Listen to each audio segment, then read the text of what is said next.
একটা ডিম দিয়ে ৮টা পর্যন্ত ডিম চপ বানাতে পারবেন। আজ দারুণ একটা ডিম চপের রেসিপি শেয়ার করছি। চাইলে এটা সংরক্ষণ করেও রাখতে পারবেন। প্রথমে 2টা আলু সিদ্ধ করে ম্যাশ করে নিয়েছি। এখন অ্যাড করে দিচ্ছি পেঁয়াজের বেরেস্তা, শুকনা মরিচ আর 5-6টার মতো কাঁচামরিচ কুচি, কিছুটা ধনিয়া পাতা কুচি আর দিয়ে দিচ্ছি পরিমাণ মতো লবণ। এখন সবগুলো উপকরণ ভালোভাবে হাত দিয়ে মেখে একটা সাইডে রেখে দিচ্ছি। এখানে একটা ডিম ভেঙে 1 চামচ কর্নফ্লাওয়ার আর সামান্য লবণ দিয়ে ফেটিয়ে নিয়েছি।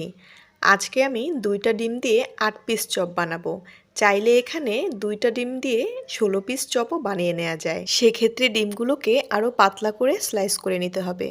এখানে আমি ডিমগুলোকে ছুরি দিয়ে কেটে আলুর যে পুরটা ছিল সেটা থেকে কিছুটা পরিমাণ নিয়ে এভাবে হাতের উপরে চ্যাপ্টা করে মাঝখানে ডিমের একটা স্লাইস দিয়ে এভাবে মুড়িয়ে নিচ্ছি। প্রত্যেকটা চপ আমি এইভাবে রেডি করে নিয়েছি।